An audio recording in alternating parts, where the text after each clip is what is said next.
Welcome to the EAUC, SECR and College Carbon Reporting webinar. Thank you all for joining us.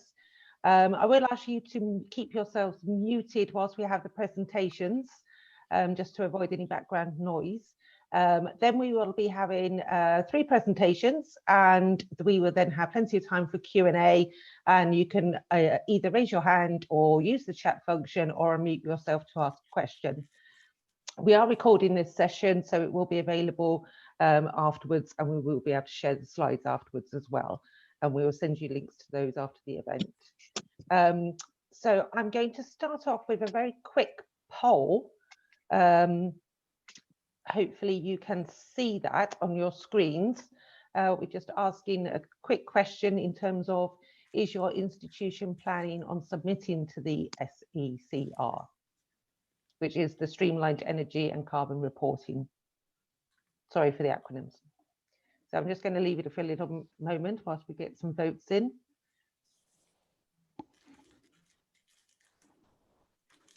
It's coming up saying pretty much half are saying yes, just under half not sure, and about 4 are saying no at the moment.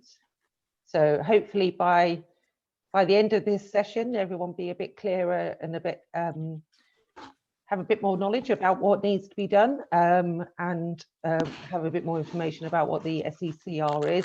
And then we'll hear from a couple of colleges in terms of making sure that we've got some good examples from 2 colleges that have just started the journey in measuring and reporting. Okay, so I'll end the poll there. I will just share the results so everyone can see that. So it's slightly 48% on a yes, 43% on a not sure, and then 10% saying no. So quite a good response there. So thank you for that. I will now pass you over to Sally and Chris, who are from the Education and Skills Funding Agency, who will tell us a little bit more about sort of their decision in making it a recommendation for colleges to undertake the SECR. Well, hello everyone. So I'm Chris Patterson from the ESFA. Can you just confirm you can hear me? Yes, we can. Oh, that's good. Okay. So yeah, myself and Sally Farnhill are going to just talk here for February, which is a whole 2 days away. But it's essentially trying. They want to come with a collective offer of healthcare provision across the region. Sorry, go ahead, Chris. Yeah, that's okay. I think got a bit of cross line there. Yeah, so yeah, myself and Sally Farnhill, it will be joining us just to talk to you for maybe 20 minutes or so about kind of how Education Skills Funding Agency got into its decision making in relation to introducing SECR to the college sector. So just a bit of background, and obviously we're the funding agency for FE colleges in England. Sally and I work in the team which basically looks after the financial reporting framework for colleges. So if you think of documents, those of you from an FE background, if you think of documents like the College Accounts Direction, Post-16 Audit Code of Practice, or the College Financial Planning Handbook, they're ours. We're the authors of those documents. So we come at this from effectively a financial accounting perspective rather than a environmental reporting perspective. But I guess that's as a result of the kind of the origins of the regulations and how the regulations are kind of set in the general framework. So we're not pretending to be subject matter experts on the green agenda or on decarbonisation or anything of that in particular. But I guess, I suppose, like many of us, we maybe, enlightened amateurs who are just having a go at the issue, I suppose, would be the best way. The issue first came to light for us earlier last year, and it was colleagues who do a parallel job to us for academy trusts. Now, the legal model for academy trusts is different than it is for FE colleges, because under law, they're incorporated under the and the Companies Act, and the 2018 regulations, as drafted, strictly speaking, would apply to companies. Now, when colleagues spoke to our opposite numbers in the business and enterprise departments about this, it was evident that I don't think BES had considered that schools as such, because that's what an academy trust is, would be brought within scope of the regulations. But those of you who've kind of read the regulations and the background to them, you'll be aware of the fact that generally it's about government policy in respect of pushing the green agenda. And even those institutions which are not required by law to adopt the regulations are nevertheless encouraged to do so. So BIS were relaxed about the fact that it should be extended to schools, provided that ESFA could make it reasonably easy for schools. That was that's the background, and we confirmed what the government policy was on that.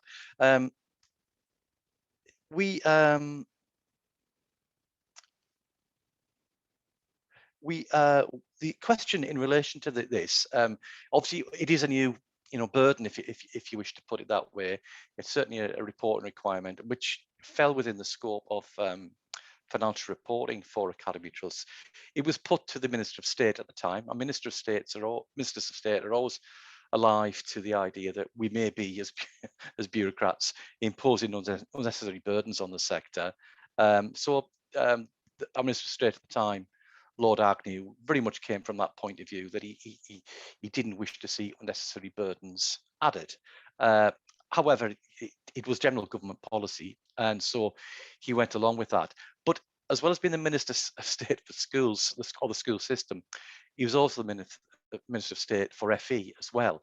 And he asked the question, well, if we're asking academy trusts to do this, why are we not asking FE colleges to do it? Well, the legal background was, as I've just explained there was no requirement because of the legal status of FE colleges to adopt.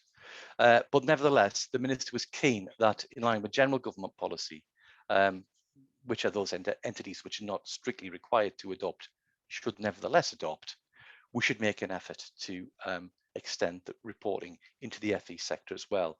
Now, there were 3 parameters for that.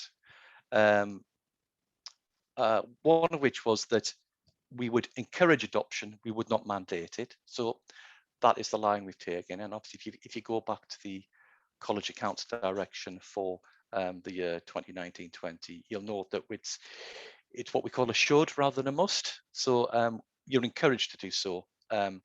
We are not at this point, and may never, mandating adoption of the regulations by the FE sector. I was also having taken some soundings from the sector, which were, in the main, neutral on the issue, I suppose, would be the best way. Some institutions were reasonably okay about it. I think the main concern that institutions expressed to us was that if we required the disclosure to be in the body of the financial accounts, which is that's where Sally and I come from, and it's certainly what will be happening in relation to academies trusts, that would potentially at least bring up some audit issues, and FE colleges were concerned that there might be an audit burden. So what we did was we listened to that, and we've taken the disclosure out of the financial account, so it's not audited, and we're asking FE colleges to make the disclosure on their websites rather than in the accounts. Now, in some ways, you might say that's a better method anyway, because if we're talking about transparency and providing information to local communities, it's probably better, isn't it, that it's on the website rather than buried in some note in the accounts. So we were relaxed about that. And the third parameter which the Minister of State set for us was that we should try to make it as easy as possible for the sector. And that effectively is the reason why we produced the bulletin last year, which we think and hope shows colleges introduces a subject for colleges, shows you how you might adopt the regulations in a model way, and we think makes it pretty easy for you to do so. Now, that, I guess, is what we would think of as a minimal requirement. So I guess if you hit those marks which we've set out in the model disclosure in the bulletin, we would think that you're doing the basics. But clearly, it will be open to colleges to expand that, and maybe just to tell a story. I mean, some of you may wish to kind of burnish your green credentials a little bit as well, and that would we would be more, we would be all in favour of that if that's what you wish to do. So that's the background to the issue.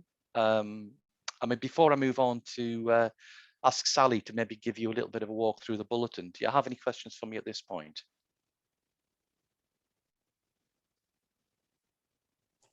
I've got a question, if that's all right. Yeah, Sure, go yeah. ahead, Matt. So I know on Teams you've got the hand up button, but I'm not sure if there is one on Teams. So hi everyone. So I'm Matthew. I work for NCG, which is Newcastle College Group. I'm their energy officer. Now we've done SECR, the SECR report for the last 2 years running.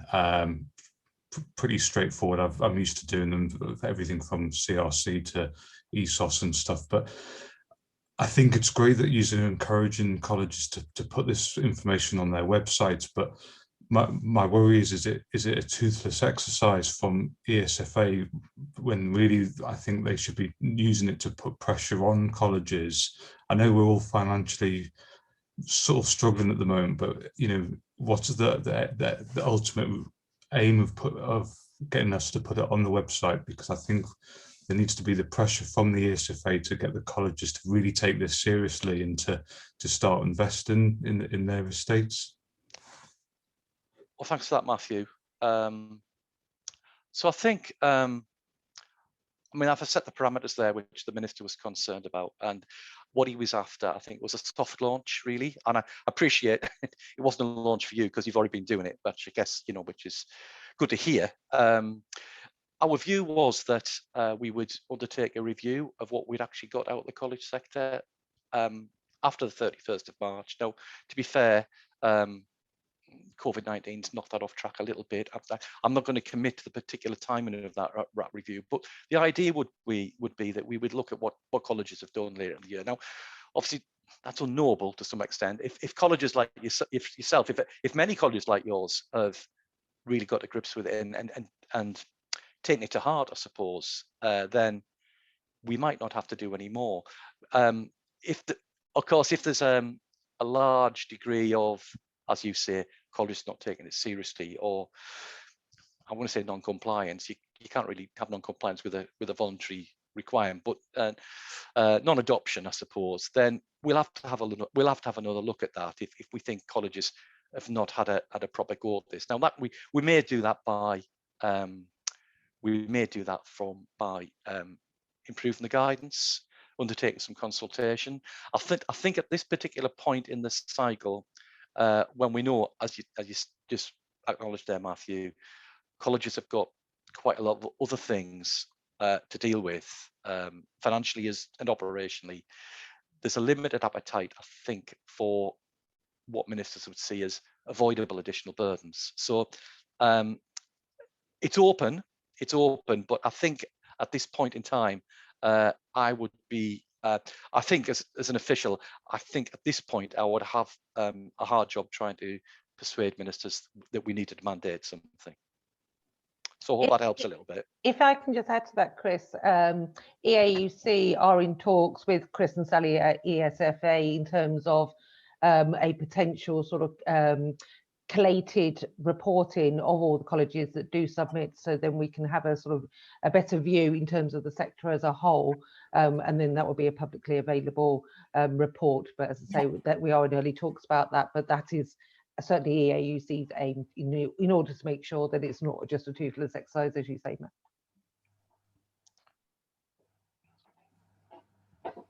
So Fiona, if yeah, hi Steve. Oh, hi Steve. Yeah, I put my hand up, I think. Yeah, I'd just like to agree with Matthew, really. I think, there's real appetite among, well, it's a massive issue, isn't it? Climate change, carbon reduction. And I think rather than coming at it as, another piece of bureaucracy colleges have got to comply with.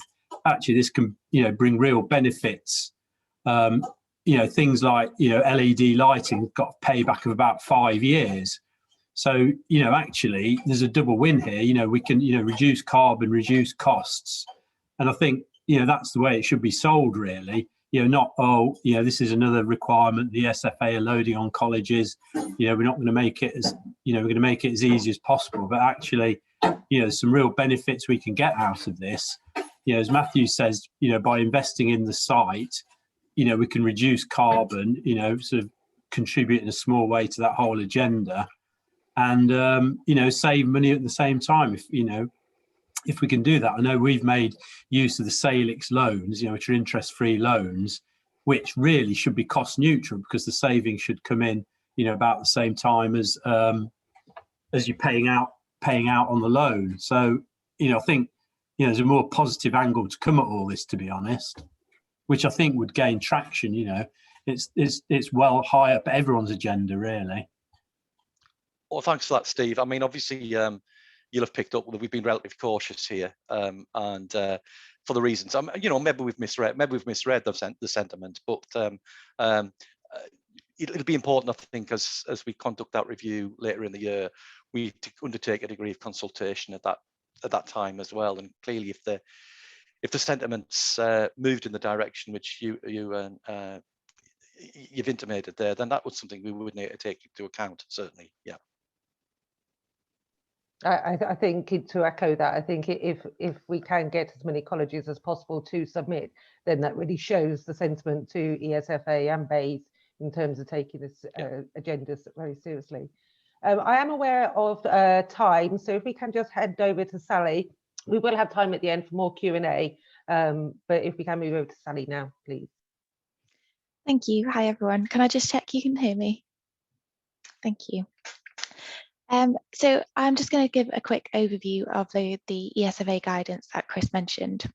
So hopefully a few of you have had a chance to have a look at this, and hopefully this will give those of you who aren't as familiar with SECR just a bit of reassurance that the guidance should hopefully be simplifying matters for you.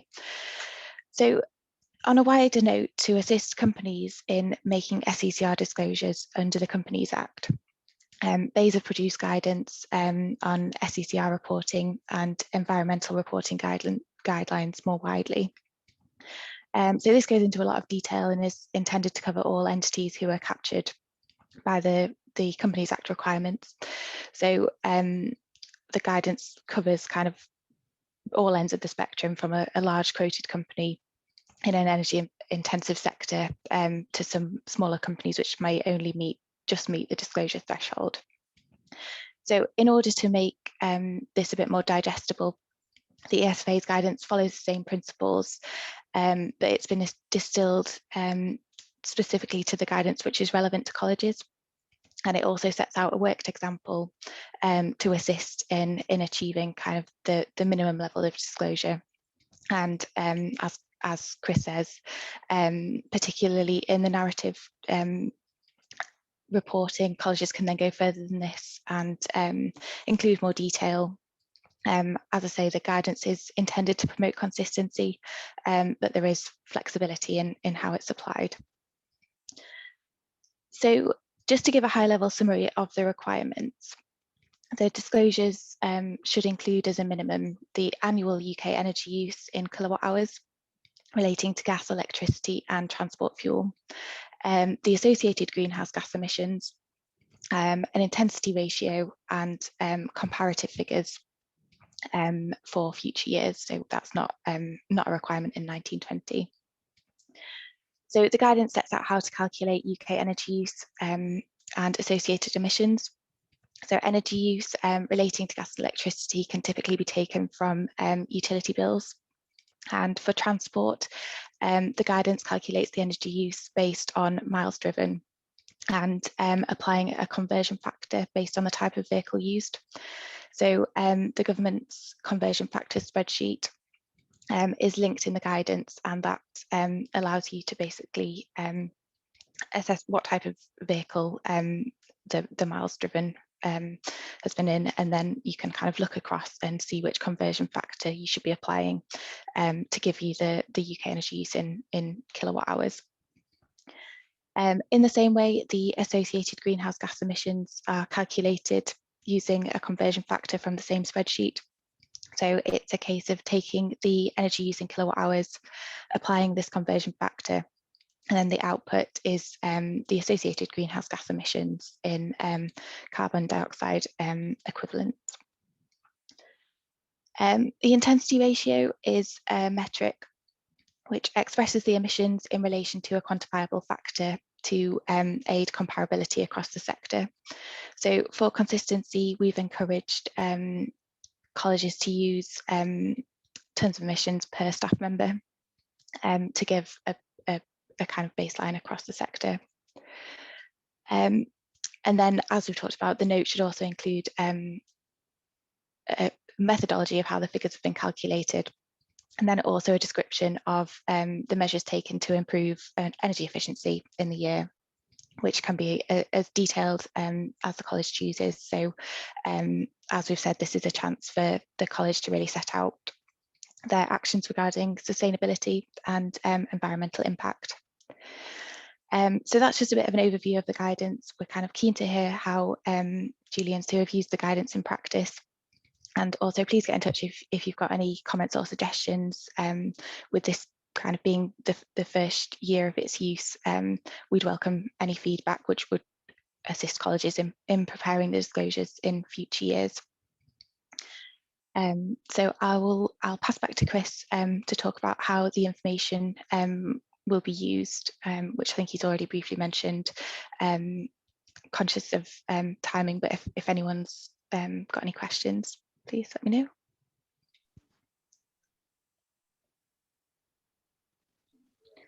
I've seen a question in the chat regarding the intensity ratio being measured per staff member. Is this per head or full-time equivalent?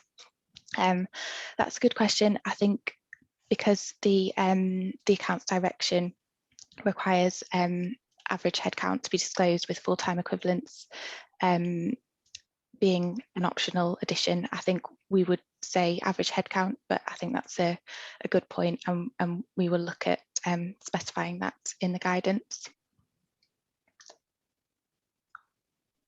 Okay, we can go back to Chris now. Thanks, Sally. Yeah, thanks. So back to me. So I think we've kind of covered the ground here, just the forward look really from where we're going to go from now on in. Obviously, we've asked colleges to make the disclosure with effect from 31st of March and on the websites. We've committed to undertake a review of what colleges have managed to come up with, really. From what I'm hearing, sounds as if we might have one or two cases there where colleges are really having a good go at it, and we might get some best practice exemplars out there. That we've got to make a call then really as to whether we should just leave it as it is, whether we should firm it up a little bit, whether we should mandate it. We'll undertake some consultation at that particular point in time. Obviously, if any of you here want to hold your hands up there, we'd normally go through our representative body, so we would tend to normally go through the Association of Colleges or the Sixth Form College Association, but we're obviously we're keen to reach out to individual colleges as well if they've got something they wish to share with us. And as Sally said, if you want to get in contact with us, please do. We'll be working with Fiona, I think, as well, as you've said, Fiona, in order to get a sector overview later in the year. We haven't committed to dates on that yet. I guess it depends on a number of the other moving parts, which I guess we're all conscious of at this point in time. But yeah, we'll expect to see something on this, I guess, later from ESFA later in 2021. Brilliant. Thanks so much, Chris. We will take questions after the next couple of presentations. So if I can now hand over to Sue Brown from the College of West Anglia. She's going to tell us what they've been doing at their college. Thanks, Sue.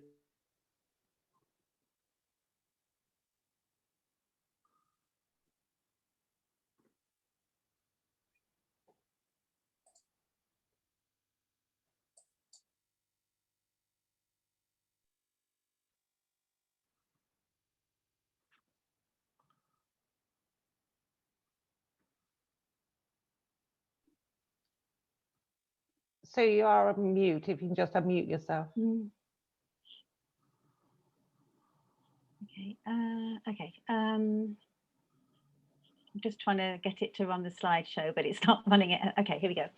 Yeah, thanks for the talk. And I think we found out a little bit, maybe I missed something along the way. I think Fiona said that we were told about this guidance coming out, but I think I was doing some sort of random Googling and then found out that, there was this new, I found this guidance, Streamlined Energy and Carbon Reporting for Colleges. And oh god, that came out last September, and I wasn't quite sure about it. Obviously, I'd looked in the past as to whether colleges did have to do the SECR reporting, and saw that they didn't, because I got some legal advice that we didn't have to do it because we weren't a corporation. But actually, our college has been doing some reporting, and hopefully we're along the right track. So as discussed before, this is what it says we've got to put on our college website about the annual energy use and the purchased electricity, the greenhouse gas emissions, the methods used, and how we've done the energy efficiency and the emissions intensity ratio with staff numbers, and over the years have to compare it to previous years.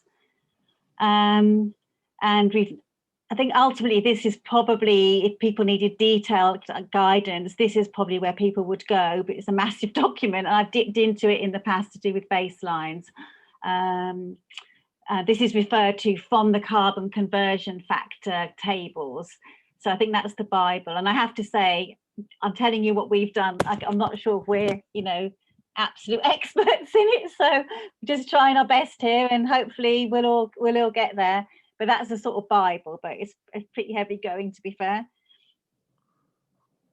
So this is where we are really. I mean, I've been in this job since 2018. There's a couple of people in the job before me, and we've had 2 carbon management plans, and they have actually gone back to, calculated some sort of baseline in 2009. They had targets, sort of 2 carbon management plans. I think it's probably upon me to write another carbon management plan now, add that to the list of things to do.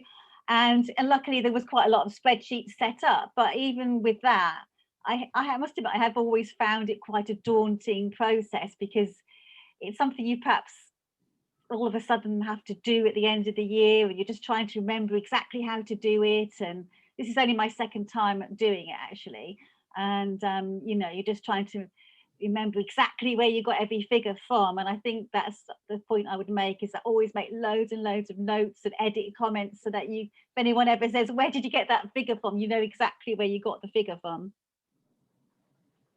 So I don't think that they're using these terms much, but basically we've seen that we obviously are reporting scope 1, because that would be all the gas that you use on your site, and the fuel used in any of your own cars. And obviously we're doing scope 2, which would be all the electricity that you use on your site.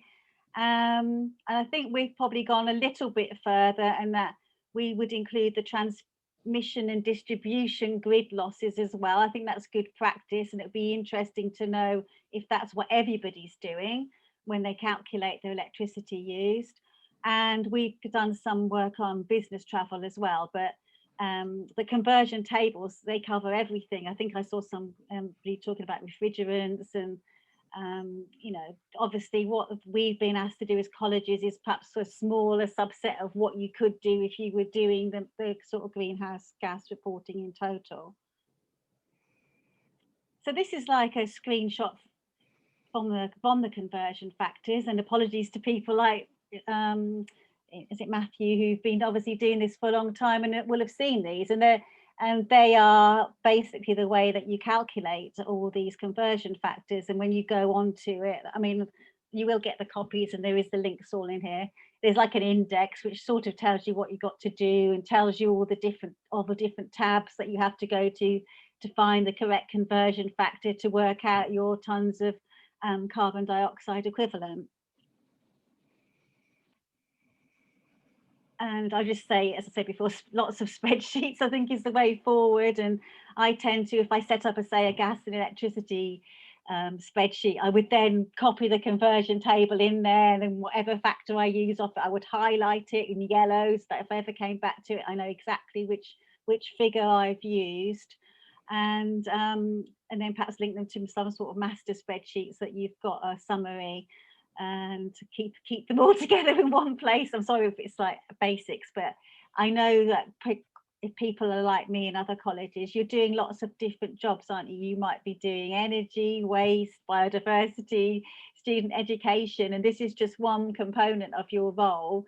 And you know, you need to make sure you can sort of find all the information easily. And I know they weren't talking about formal audit trails, but obviously that's the way it could be going. But you need to always, and obviously if you left your job as well, that someone else can follow in your footsteps, because there's a lot of information to get your head around. So yeah, say for example for the gas, I would go on to our energy portal, and in the past I've made the mistake of just sort of going through for every meter trying to get it, but obviously realise that if you do reports rather than doing it like this as a graph, you can they will actually perhaps tell you for all 11 meters separately. When you tend to do a report like this, it adds them all up together, and then it puts them all into CSV files. And again, this is perhaps an obvious, but I have made mistakes before where I've tried to sort of paste lots of CSV files together, and they only support one sheet. Just make sure you save them as proper Excel spreadsheets, otherwise you might lose a lot of your data, because the CSV files can only have one sheet, not multiple sheets. And then, so I would have a spread, this is dummy data, where I'd have all, again, somebody set a lot of this up, they'd have all the names of the meters, and then you would go onto the portals and get the data, you know, between your dates. I mean, I've done it on a our financial year, which is August the 1st to July the 31st. I don't know if it specifically says in that guidance if you have to do it on a calendar year. I mean, ideally, I'd like to do everything all on the same reporting year, really, because then you've got your DECs as well. And if you're not careful, you can end up with 3 different sorts of reports. And on this slide here, you can see some that are greyed out, and they're sort of historical site meters, that sites might have been demolished, or you know, we don't have them anymore. So it's quite interesting to keep that sort of history as to what went on before, in case there's perhaps queries about baselines, etc. You can know where your baselines have come from. So again, then you would calculate all your total electricity in kilowatt hours and all your gas in kilowatt hours. And then for the electricity, I would go on the two tabs, one that works out generated electricity, and one that works out the transmission and distribution conversion factors. Add them together, times them by the total number of electricity kilowatt hours, and remember to divide by 1,000 because it's in kilograms and you want tons. And that's how you would get your figures. And it makes it all look quite simple, but sometimes it can be quite a drag getting all this data, because some of it you might be able to get off portals, and then you might find out you can't get your non-half an hour off a portal. You might have to contact the energy company directly. And it can be a little not as straightforward as you think it is. And so, yes, so they're the 2 different sort of conversion factors from the 2. And I've used the kilograms of CO2 equivalent, which I think is the one we're meant to be using.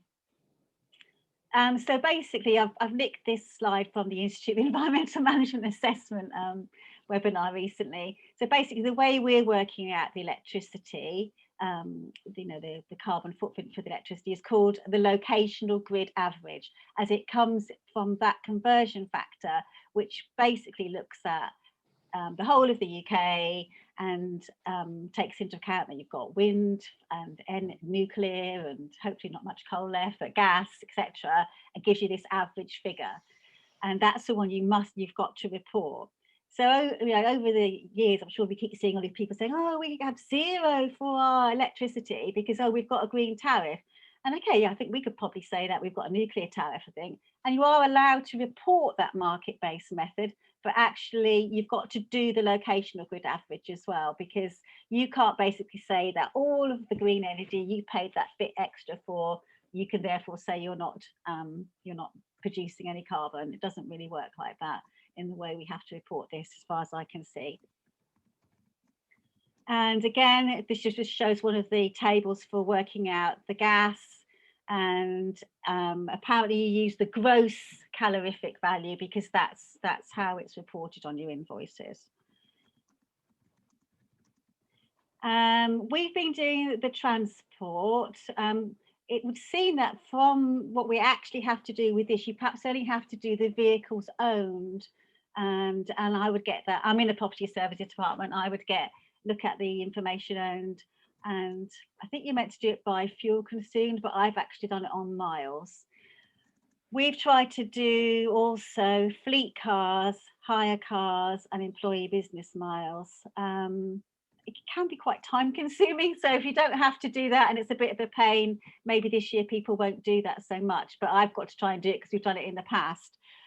It's just that, if I can perhaps show, you just have to sort of classify the different types of, if you get hire cars, you've got to work out what type of car they are really.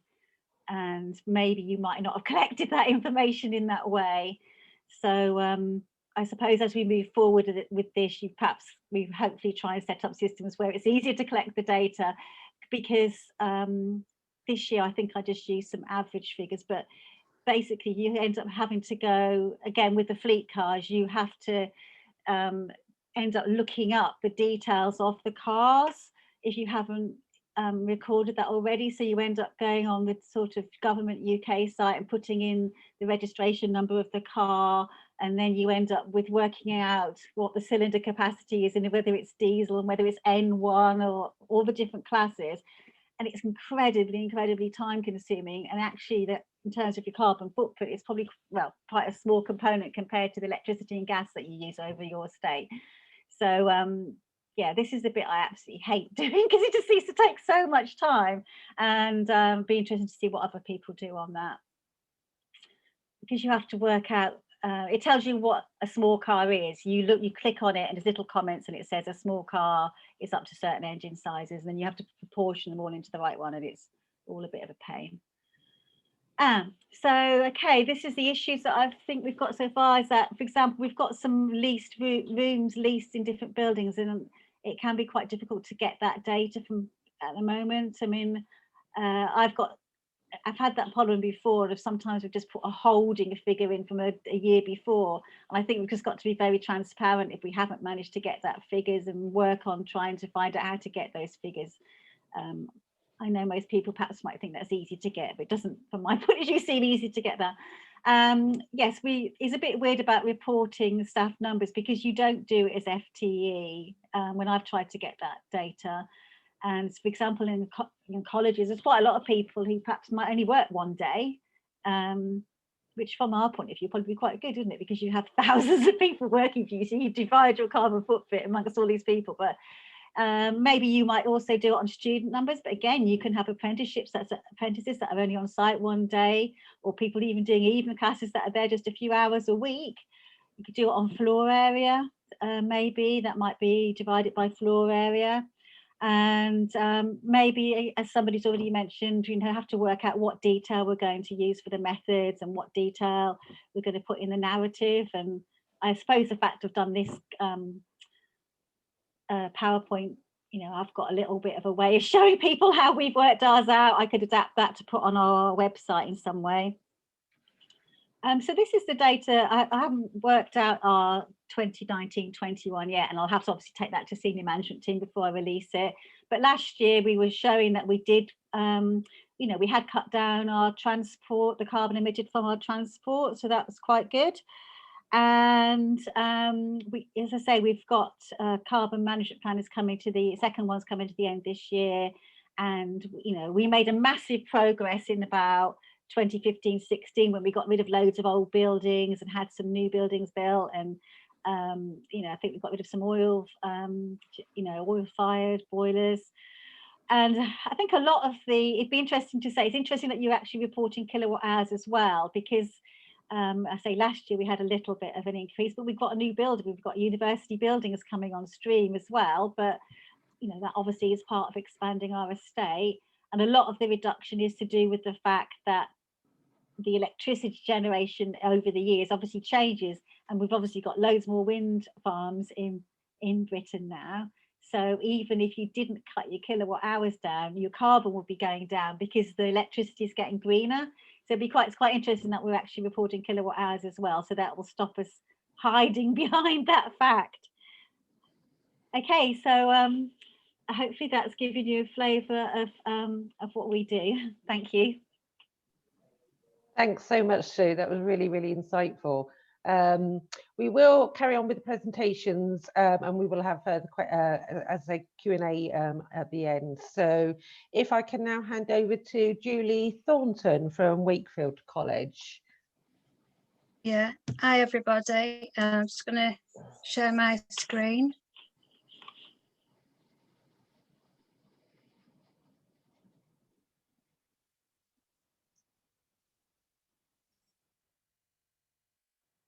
Hopefully. Yeah.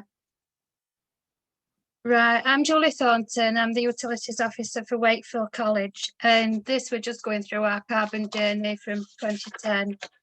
2010 was the start of our carbon journey, because that year we worked with the Carbon Trust to create our first carbon management plan.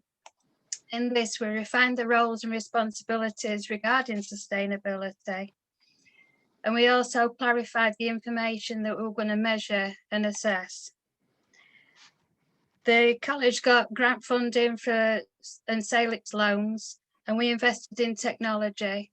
So we've put PV on our Castleford campus roof, and we also hyper-insulated and refenestrated two of our buildings, Harrison and Radcliffe.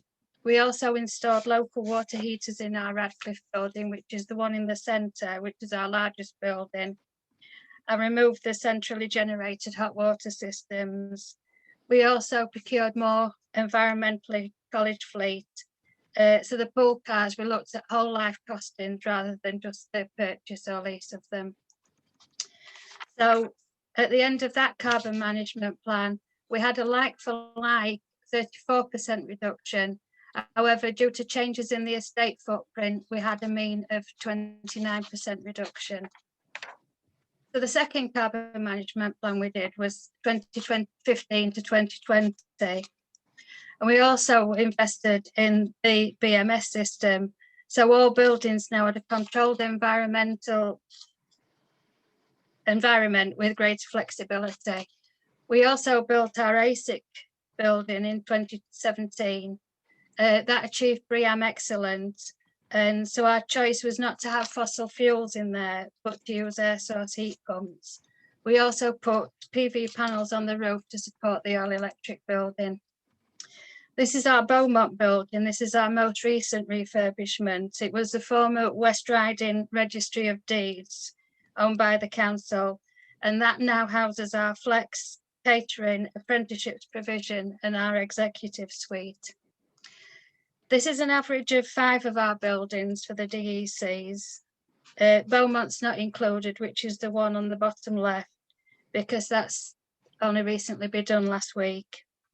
As you can see, they're well below the 100 of a typical public building, and it shows that from 2016, we're gradually lowering the performance score. So in our procurement of a waste contractor, we stipulated that we wanted to achieve zero to landfill. And over the last 2 years, this has been done. So the college footprint has been reduced to what is required, with all buildings having improved environmental sustainability. And also in this period, we worked along with the Wakefield Metropolitan District Council and other public sector organisations as to the viability of a district heating scheme, but it didn't come off. We also refurbished significant areas of our Radcliffe and Gittin buildings and replaced inefficient heating systems within Radcliffe and Gittin building. Because of the hyper-insulation of the buildings, we actually reduced the gas demand by over 60%. And our largest building, Radcliffe, is now only operated by 4 domestic boilers. So the carbon emissions over this were reduced by 43%. You can see there the asterisk 1,102 tonnes. of CO2. And that is because that's what we used for the baseline for the next carbon management plan. And we used an average of the 2018-19 emissions and the 2019-20 emissions, because due to COVID, the 19-20 emissions would have been realistically low. So we realised for our next carbon management plan that we must do more, because we see pictures like these all over the news every day. So we need to do something more to stop global warming. The college understands its environmental impact and what it actually needs to do, and that's a good record in carbon reduction, as you've seen. But we need to get on with it and promote it, because we don't really promote it because it's a states-led. We just do what we do. But we need to promote it and help staff and students understand what and how they should help in this. So we established a sustainability forum, which includes executive staff, and that leads out to the wider college environment and includes curriculum, research, procurement and leadership. So it includes all aspects of the college business, looking at whole life costings of goods and service. And to do this, we use the EAUC Sustainability Leadership Scorecard and the FE Roadmap to steer the college in the right direction. Previously, we'd gained the Carbon Trust Standard Award, but we found this too narrow as it concentrated more on emissions. And our aim is to be carbon neutral by 2025. This is a request made by our governors when we sent this new carbon management plan to them for approval in January. So this is looking at the emissions of last year, the actual emissions 2019 to 2020, as you can see with the dates above. So we looked at the gas. So this is actual, this isn't the average of the 2018-19, this is actual for 19-20. So the verified invoices are invoices that have been checked by what we were expecting to use, and actual meter readings, and any differences were highlighted and investigated. So the fuel, the petrol and the diesel, are from owned vehicles and includes 2 minibuses. From these, we used fuel receipts to the finance department, and then I calculated litres used from the AA monthly fuel reports. So for our purchased electricity, as Sue mentioned before, that figure, that GHG factor, includes the transmission and distribution, whereas the generated electricity doesn't. So this is just a continuation. And so from our business travel, we look at payouts made to staff at 40 pence per mile, which is lower than the government recommended 45 pence per mile, as we wish to discourage staff from using their own transport for business trips. So we buy corporate cards for West Yorkshire Public Transport and are members of the Enterprise Car Club. Staff also get reduced travel cards because we're members of the Transport Planning Network, and we have a cycle to work scheme to help in choices of commuting. The taxi figure there is checked on the Health and Safety Department, and then it's sent to me. And I work the kilometres travelled as the journeys are indicated on the invoice, and that's usually postcode to postcode. So you can see it there for 1920 academic year, we've used a total of 955 tonnes of CO2 emissions. So I was looking at the guidance for the SECR, and it was saying about from August, 1st of August 19 to 31st of July 2020. And this is actually using the 2020 GHG factors that are recommended in the report. And this is how we've worked it out. So it shows the minimum information that is allowed for the SECR reporting. So the intensity ratio, as we've mentioned before, is the recommended ratio for the sector. This is total staff, not full-time equivalent staff. So our objectives for the next 5 years in our carbon management plan is to use renewable energy, to continue with zero to landfill, reduce our single-use plastics, reuse, recycle or upcycle, to use more efficient pool cars, and also install EV chargers. We're going to look at our procurement so that we do have whole life costs looked at for any goods or services. We're going to encourage active travel. The Radcliffe PV proposal was declined, but because we'd put in for the decarbonisation fund grant and it was oversubscribed. So hopefully the next time that's released, we'll look at entering that again. So what we actually want to do is get people talking about sustainability and also to spread the word. Thank you. Thanks so much, Julie. That was really, really insightful to see how you're doing. So, so we've heard from two colleges in terms of what they're doing now. So we can open up to the floor for any questions that anyone has. So if anyone wants to raise a hand or in the chat, John Hunt, you've got your hand up. Yeah, thanks. Yeah, so I think this is a really important agenda, actually, and I think we need to do much more on it and publish some more about it. And certainly as a college, we have published something in our financial statements this year on this, and we have a multi-category trust as well, so we've kind of just moved what we did in the trust. Part of my issue with what we have to do is that we had to engage consultants to do so, which costs us money, which, you know, I'd like to try to avoid spending money, you know, on that, because I could spend it on other things such as reducing carbon emissions. But I think the disclosure as it is currently, when I look at it, I've just been comparing my figures to the presentation of Wakefield, and it is quite interesting. But I just wonder, you know, in publishing as it is, how much use of it is it to a reader? You know, who is going to look at it, and what is it? Is it, you know, what is a person going to get out of it? And as a financial person, I just worry that in its current guise, where it's a lot of technical kind of numbers and information in there, that it's going to come a bit like pensions, really, where we have about 6 pages in our accounts of disclosures on pensions, which no one understands and no one reads. And I think we need to try to avoid that. I think it actually will be a much better disclosure. And what I will be putting in our accounts next year is a lot of information around sustainability and how we take that forward and what we're doing on that. So I think actually we can try to focus on less of the technical jargon and more on what impacts that you are having and what you're doing. I think that might be a better way forward.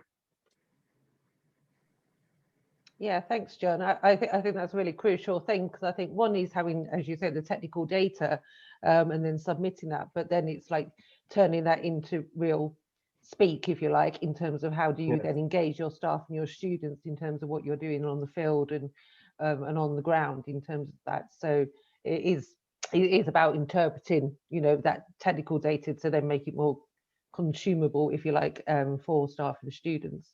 But I think increasingly staff and students are wanting to see colleges taking action and taking steps to do this, and sort of, you know, being part of sort of reducing your carbon.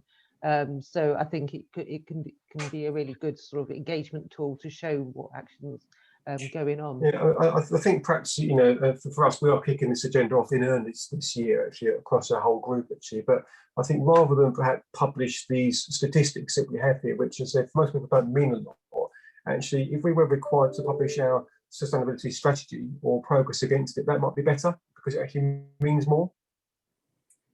Yeah, absolutely. Okay, so just looking at the chat, Russell, you've got your hand up. Yeah, hi, I'm Russ. I'm a freelancer, so I don't work for any particular college, but I am actually engaged by Gloucestershire College at the minute. And one of the things I would say about reporting is that I started working with them a year ago, and we baselined their carbon emissions and were able to help them get to a SECR compliant report. But what that facilitated for them was the clarity of understanding about where their carbon was coming from and what they then needed to do to implement the changes. And as a consequence, we were able to help them put a PSDS application into Salix, which, like Julie's experience, it was oversubscribed and we didn't quite get there. But nevertheless, we now have a carbon mitigation plan that can be implemented. So that the point of getting your baseline understood and established, whether it's through SECR or any other format, means that you've then got real clarity over where you can go with your agenda and make things happen. Yeah, thanks, Russ. And I think a key thing is, you know, what we saw from Sue and Julie is that you have the data available. You just got to try and find out where it is. So it's like looking at your gas bills, looking at your receipts. So, you know, it doesn't have to be a very, you know, hugely expensive consultation or consultant sort of exercise. It can be done on a more local level. Steve, I can see your hand. Thank you, Fiona. And can I start by thanking our speakers, particularly for the college sector? I thought they were inspirational. So thank you for doing that and sharing. I've raised a couple of questions with Chris about the need to make this data transparent. I'm the ex-AOC president, and now I'm the AOC FEHE commissioner working alongside Fiona. I think it's really important we do make the data transparent so we can use it as a sharing best practice for the sector. It would be really stupid to keep it there, lock it away, because there's obviously incredible practice happening in the sector, and the real value of it, I think, is sharing it. I'd just like to make everybody aware that there will be an AOC event specifically on this agenda on the 21st of April, because there's going to be a new code of governance for the FE sector, which will embrace this. There will be a website launch and there'll be a curriculum launch to go with it to try and give colleges yet more support in this area. And there'll be about 15 practitioners sharing the great practice that they do. We've already heard of some of them today. So very grateful, Fiona, for you for putting the event on and for colleagues in the sector. The more we collaborate and share on this agenda, the more likely we've got of making a real difference. Absolutely, thanks, Steve. And I think that's a very important message for Sally and Chris to take away as well, in terms of, you know, it's shown here that you know, the colleges are wanting to take a stand and are wanting to take action. So sort of get that greater leadership from ESFA to sort of further support the sector on that. Julie, you've got your hand up. Yeah, it was good to hear Steve say about the AOC, because I do get news issued to me every week from the AOC, but I'm having difficulty finding anything regarding sustainability on that news bulletin. It's all more teaching, whereas I'm looking for because I know we used to do sustainability reports, you know, every so often from the AOC, but that would be good to be included. Yeah, I can come back to you on that one with some good news. We will be launching a new website for this area of environmental sustainability and climate reduction. It will go live either the week before Easter or the week after Easter. It will contain examples of best practice from college green strategies to some of the work that we're doing. We're hoping also to make it possible for colleges to put material on there, to share it in a collaborative way. Julie, you're absolutely right. It's long overdue to be resurrected. It's going to take a bit of time to do, but it will come, and it will come definitely before the 21st of April at that major event as well. So thank you for that. Great, thank you. Paul has put in the chat asking how many FE colleges have dedicated staff for environmental concerns and projects. So if everyone could just pull in their responses on the chat, that'd be really helpful. I am aware of time, but I know Charlotte has got her hand up. So Charlotte, do you want to come in? You're on mute, Charlotte. Thank you. Hi, everybody. I'm Charlotte from the Education and Training Foundation, and I head up our Education for Sustainable Development work. Agree with Steve's comments about the presentations today. Really great to see the work that's going on across the sector. And I also wanted to really echo, I think it was Matt's input earlier on in the session about the fact that I think this kind of requirement and this kind of guidance for the sector is actually really welcome. There's a big demand across the sector to be doing more sustainability work, but there doesn't seem to be the enabling framework that's there to really encourage that and guide that at the moment. So Chris and Sally, it's really welcome to see that this guidance is here and developing. My question is for you really, and it's about, well, I've got two. One is about how we're making sure there's consistency in reporting across the diversity of the FE sector. So obviously this requirement is for colleges, but and you talked about the disclosure threshold for independent companies, but thinking about kind of adult education and independent training providers and how we make sure there's consistency in message to kind of the whole sector. And the second is about kind of the requirements that, or the recommendations that came from the Climate Commission for the Department for Education. One of them was obviously looking at net zero in the estate, and we've heard some great examples of that today. But I'm interested in whether there'll be future reporting recommendations or requirements for the other elements, looking at how sustainability is being embedded in the curriculum and how the sector's supporting a just transition for workers that are currently working in a brown or highly carbonized industry. So I suppose it's a longer term view as to where this could go, given the recommendations for the Department for Education. Thanks, Charlotte. Chris or Sally, do you want to come back in on those? I'm happy enough to come back in on that. I mean, Charlotte, maybe we could take this offline after the meeting at some point. I take your point about non-college FE, and maybe we need to have a look at that.